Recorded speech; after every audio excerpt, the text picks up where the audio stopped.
Di Surabaya Barat, berdiri sebuah rumah besar bergaya kolonial yang sudah lama dibiarkan kosong. Warga menyebutnya Rumah Darmo, tempat yang katanya ditinggalkan oleh keluarga kaya yang hilang tanpa jejak puluhan tahun lalu. Malam hari, dindingnya yang retak tampak seperti wajah tua yang mengawasi siapapun yang lewat.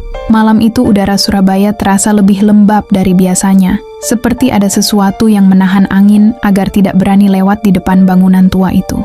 Rumah Darmo berdiri kokoh, dengan dinding kusam dan jendela besar, yang tampak seperti mata kosong mengawasi siapa saja yang mendekat.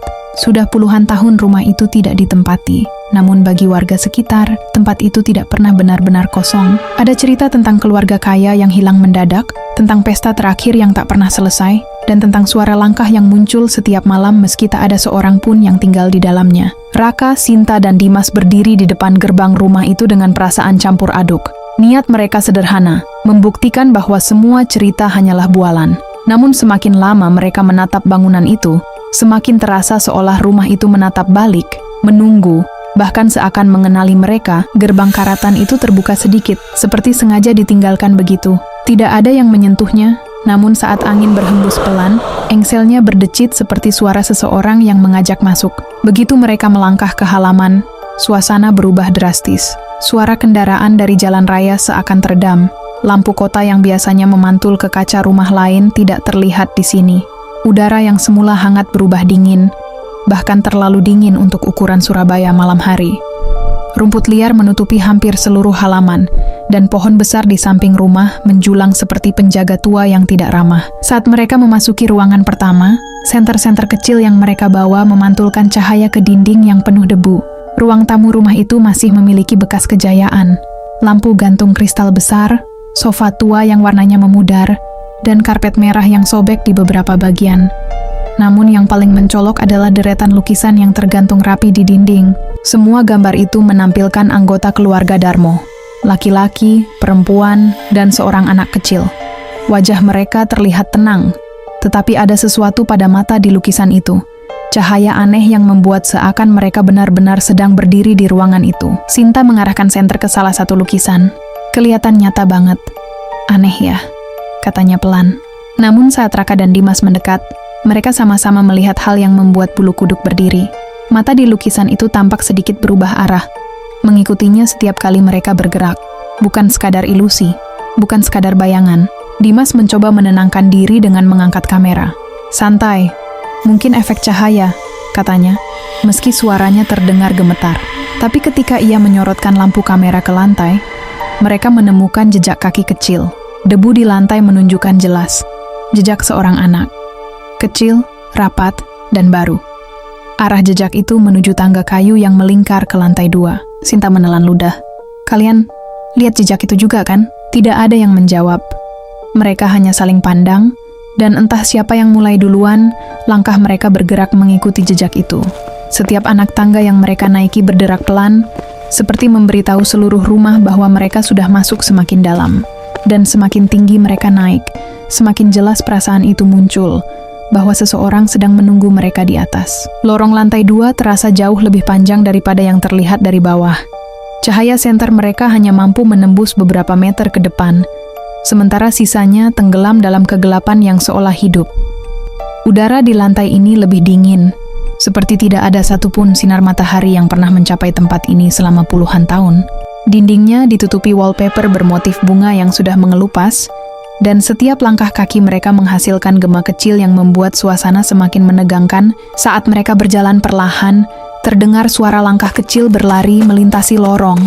Cepat, ringan, dan jelas bukan berasal dari salah satu dari mereka. Raka berhenti mendadak, senter di tangannya bergetar.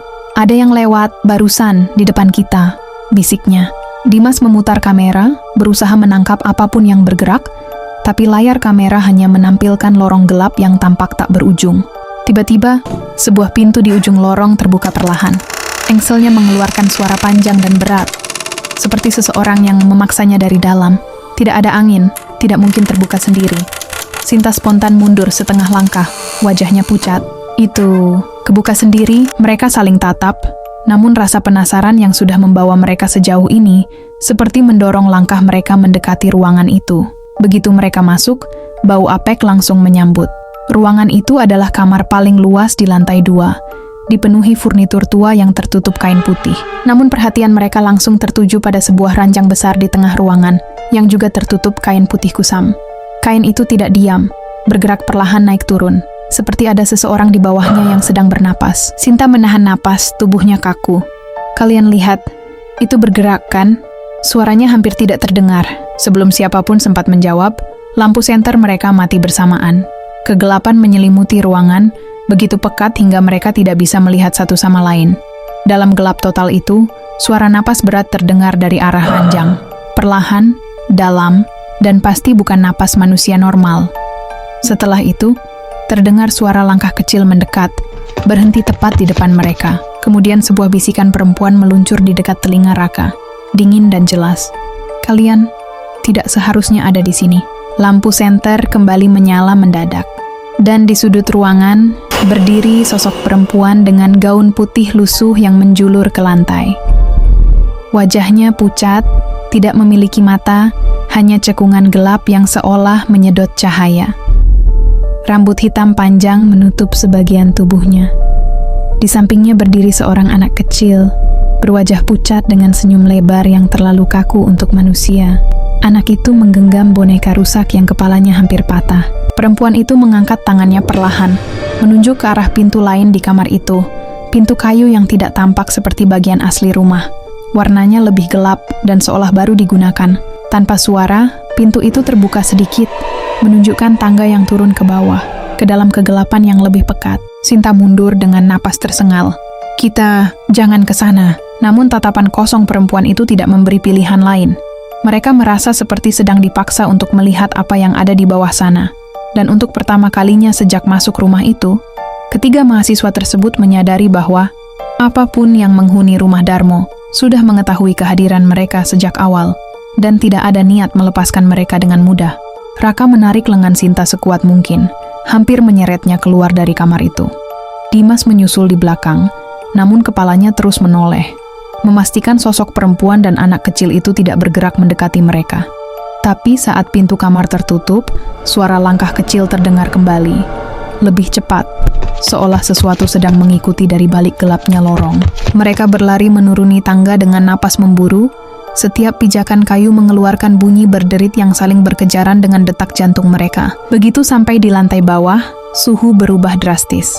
Jauh lebih dingin dibanding saat mereka masuk, seolah semua kehangatan diambil dari udara. Sofa di ruang tamu tampak lebih lusuh daripada sebelumnya. Lukisan-lukisan di dinding terasa lebih gelap, seperti mata dalam gambar itu benar-benar mengikuti mereka dengan kebencian. Raka bisa merasakan rambut di tengkuknya berdiri, tapi ia tidak berani menoleh, hanya fokus menuju pintu depan yang entah kenapa terlihat semakin jauh. Ketika mereka mendekati pintu keluar, suara sendi pintu yang berdecit terdengar lagi dari arah lantai 2, namun kali ini jauh lebih keras, seperti ada banyak pintu yang terbuka sekaligus. Disusul suara langkah kaki ringan turun dari tangga, bukan satu, tapi seperti beberapa anak kecil berlari dengan gembira. Sinta menahan tangis, merapatkan tubuhnya ke arah Raka. Raka, cepat. Dimas hampir kehilangan keseimbangan saat mereka menerjang pintu depan. Pintu itu tidak langsung terbuka, seperti ada sesuatu yang menahannya dari dalam. Ia menekan lebih keras, tubuhnya hampir menabrak kaca. Lalu tiba-tiba pintu itu terbuka sendiri, menghentakkan udara dingin ke wajah mereka. Mereka bertiga jatuh keluar, berguling ke halaman, merasakan tanah dingin dan rumput lembab menyentuh kulit mereka. Sebelum mereka bisa bangkit, Sinta menoleh tanpa sengaja. Di beranda rumah, berdiri sosok perempuan bergaun putih itu dengan anak kecil di sampingnya. Kali ini, mata hitam pekat di wajah si anak tampak lebih jelas, memantulkan cahaya seperti dua lubang kosong tanpa dasar. Perempuan itu mengangkat tangan pelan, seperti melambai, seolah bukan ingin menakuti, tapi lebih seperti mengantar tamu pergi. Namun senyum tipisnya memberi pesan sebaliknya. Mereka hanyalah bagian kecil dari tamu-tamu yang akan kembali suatu saat. Begitu mereka melewati gerbang, suasana kembali normal. Suara kendaraan terdengar lagi, udara tidak terlalu dingin, dan kota seperti hidup kembali. Tapi tubuh mereka masih gemetar tanpa bisa dikendalikan. Mereka tidak bicara satu sama lain sampai kembali ke kontrakan. Tidak ada yang ingin mengingat apa yang mereka lihat. Namun ketenangan itu tidak bertahan lama. Malam berikutnya, sekitar pukul 2:15 menit, Raka terbangun oleh suara ketukan kecil di jendela kamarnya. 3 ketukan, pelan tapi jelas. Ketika ia memberanikan diri mengintip dari tirai, tidak ada siapapun, tapi suara itu kembali terdengar malam berikutnya, lalu malam berikutnya lagi. Dimas dan Sinta akhirnya mengaku mereka mendengar hal yang sama. Yang membuat mereka semakin takut adalah suara kecil yang terkadang muncul setelah ketukan terakhir. Suara anak kecil yang familiar, dengan nada yang seharusnya tidak mungkin mereka dengar lagi. Ayo, kembali. Kita belum selesai bermain di bawah.